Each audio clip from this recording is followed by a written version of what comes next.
What up, y'all? DCFAYGOGUY. Today we are going to be reviewing ICP's brand new album, the second seed of Yum Yum, Pug Ugly, The Stink Bud. This was released at The Gathering. The homie Scotty D scooped it up for me, sent it out. I just got it in the mail yesterday. I've been listening to this album non-stop since it came out. There's a lot of music that came out of The Gathering, a really big one being Ouija Mac's Stalewind. A lot of people are really soaking up Stalewind. A lot of people are soaking up Pug Ugly, and a lot of people are soaking up both. I've given Stalewind a few listens, but Pug Ugly keeps grabbing me. I know there was some people that had stated, I had seen some mixed reviews, and I had seen some comments coming from The Gathering whenever I would watch videos, and people were like, yo, what'd you think of Pug? There was a lot of, it's different, kind of first reactions, I guess you will, to Pug Ugly. But when I listened to it, I absolutely, from the first listen, was like, I like it.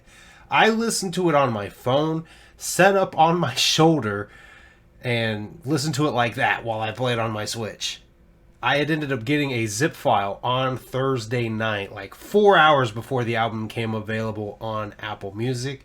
I could have waited. I decided not to. I gave my first listen on my phone and was like, I like it. Of course, we've made videos about it. We've talked about it in a couple different videos. There are no production notes in Pug Ugly, but we have confirmation over on Instagram. The homie Mikey Clark has confirmed that he produced tracks 1 through 5. I had a feeling, definitely with track 1, or definitely track 2 and 3, Abracadabra and Pug Ugly, the title track. They had Mikey Clark vibes to them. Both those tracks were giving me just an array of feelings of old music. Some Mighty Death Pop, Jekyll Brothers, Malenko, with some shots of Beverly Kills and Terror Will.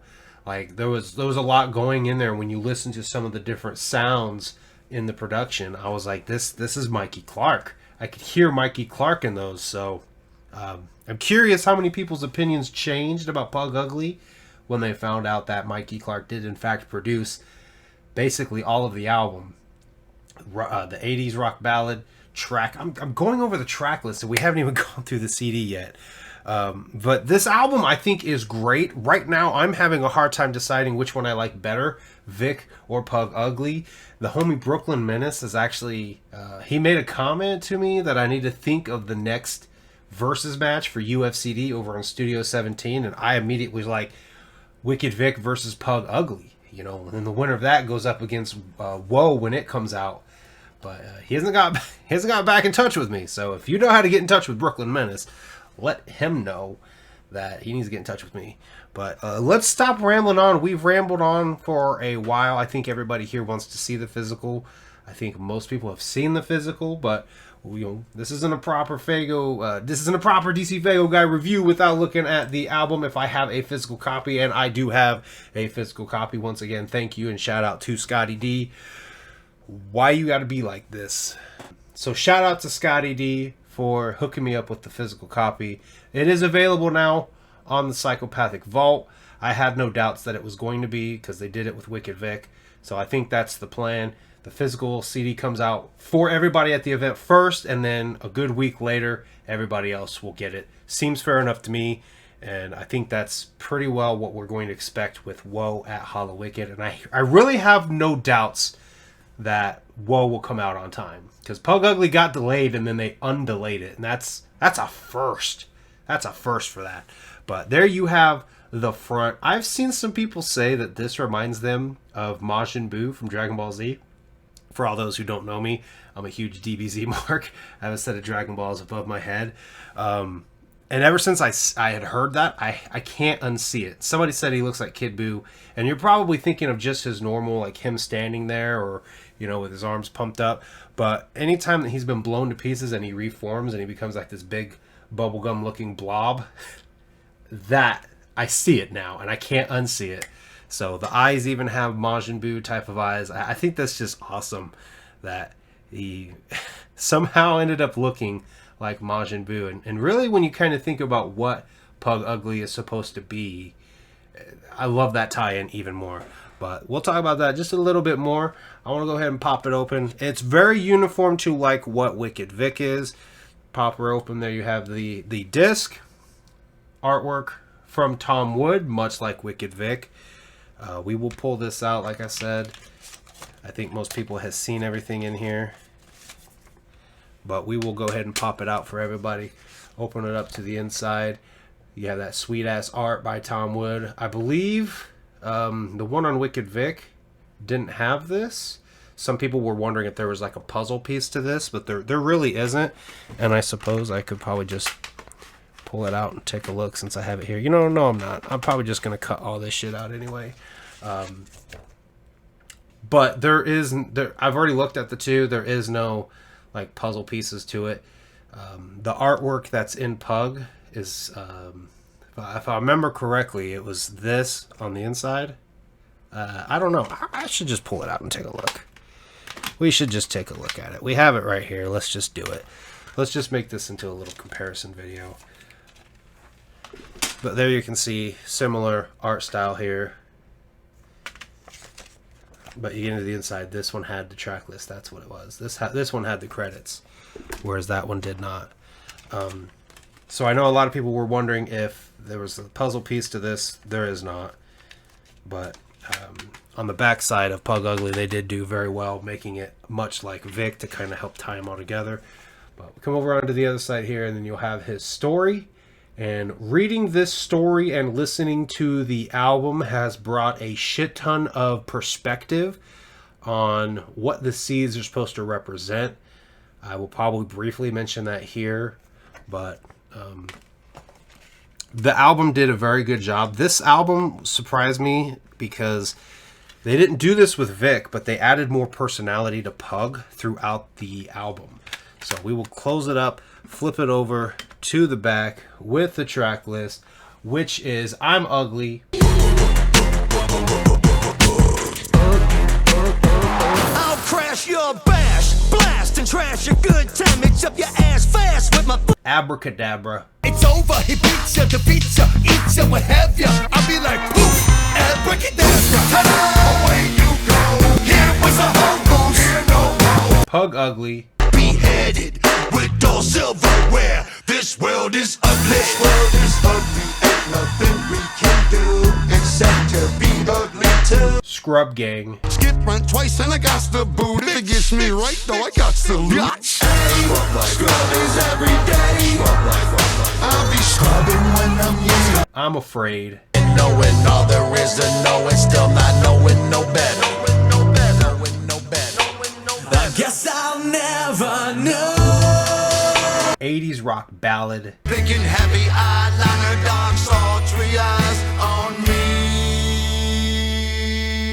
This 80s rock ballad has the perfect time. And Queen's the Mike P. neck choking woofer smoking remix. Who always treats you like a super fucking star.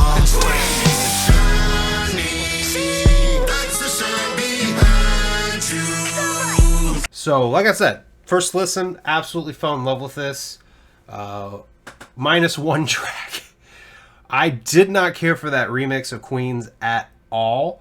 If anybody has been subscribed long enough, they know I'm not a big remix fan. There's every so often remixes will blow me away, and I'll love a remix more than the original. This was not the case. I did not care for this remix at all. In fact, I listened to it one time and deleted it off my Apple Music. It doesn't exist to me. So, you know, if I was to do a versus match, that already gives Pug Ugly 1 point over Vic because the remix of Ain't No Time from Kuma is fucking amazing. Not so much on this Queens one. I like the original beat way better. So let's talk about my favorite track. There's only 7 tracks here, 6 if you get rid of the remix. So I'm not even going to give you a top 5. I'm not going to give you a top 3. I'm just going to give you my favorite straight up, and that is Scrub Gang. I know a lot of people are really liking Abracadabra. Abracadabra is a dope fucking track, but the beat to Scrub Gang, the way they just roll over that beat and flow over that beat, and just it's like a scrub anthem. I just really like it, and I'm dancing with the fucking song as I'm singing the fucking song. I really love Scrub Gang a lot. You know, Like I said, 80s rock ballad is... Did I start to say that? No. I don't know. I think I started to, but then I wanted to dive into it. But 80s rock ballad, I'm pretty confident is produced by Mike P, because Mike P did the production for Hungry Like the Wolf. He's always done production, I guess not always, but he's done a lot of production on kind of the more rock sound tracks. Sorry, my brain started to fart there for a second. So I would guess that Mike P did 80s rock ballad, but I think it's a really great fucking song. Speaking of Mike P, now I like I'm Afraid. I like the singer from Roadside Ghost. I like what he did here. There are parts of it where he kind of whoa that he starts to lose me just a tad bit, but I get he's trying to, like, you know, sing and keep the song and keep going with, you know, keep the melody of the song going when he's doing that.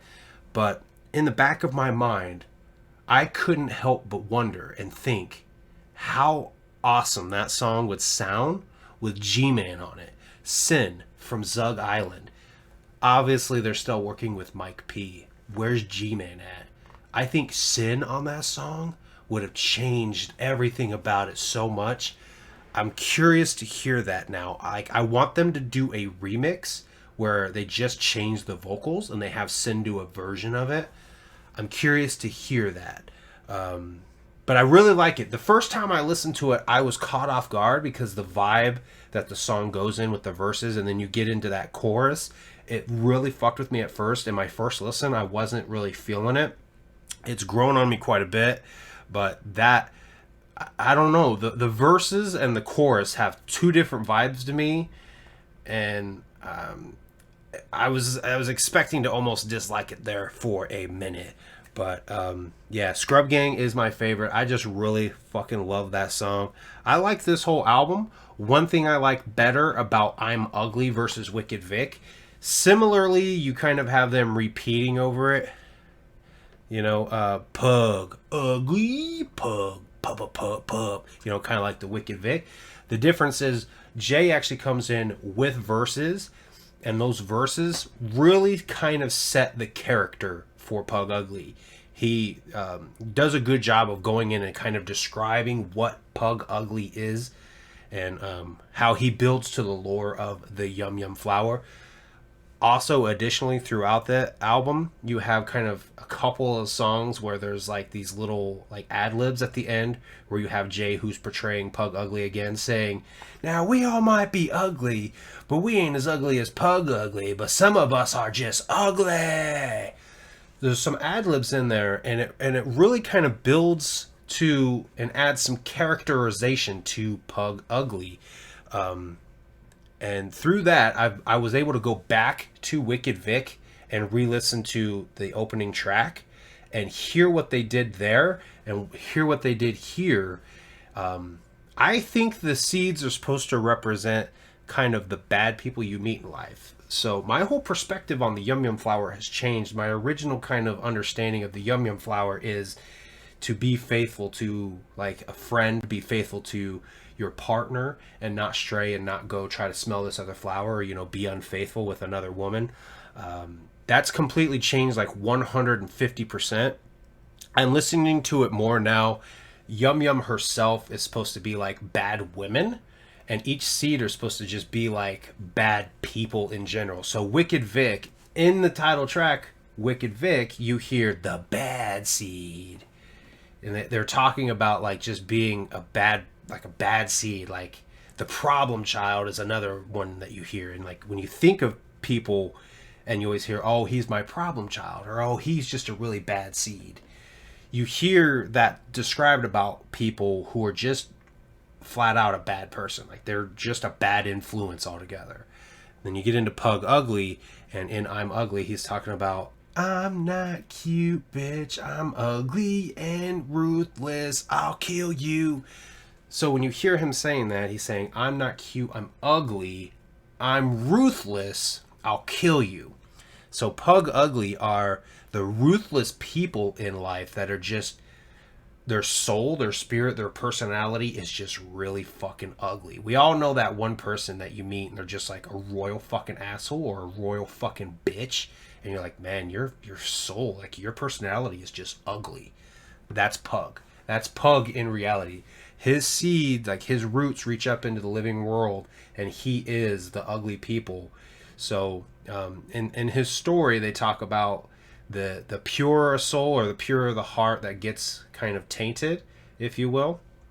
So when Pug is through these other people and through them being ugly, they cause other people to be ugly. He's stronger in the end. Does that make sense? Like, I'm still processing fully, so I hope that makes sense. But I'm looking at Pug like he is that he reaches up into the living world, and so the ugly people out there that are ugly towards people that may cause them to then become ugly give strength to Pug. So the souls that kind of get corrupted and become ugly themselves in the afterlife, like when they see the Yum Yum flower, Pug Ugly is going to be hideous to them because they've fed him through becoming ugly themselves, if that makes any sense at all. But that's where my head's at with the story of Pug. So I like that they did that in this, because then it allowed me to go back and look at Wicked Vic, and Wicked Vic is literally just the bad seeds out there. And similarly, like Pug Ugly, you know, Wicked Vic becomes this bad influence. I have a bad influence. My cousin, I've talked about him in a few videos before, it's just a bad seed. Like, he was just a bad influence. And if I would have not been able to like have my own moral compass, I probably could have followed in his footsteps and become a bad seed myself. Like, he was the one that got me drunk for the first time. He was the one that got me high for the first time. He was just like a really bad seed. So like, Wicked Vic lives through my cousin. And then I have other relatives that are ugly like Pug.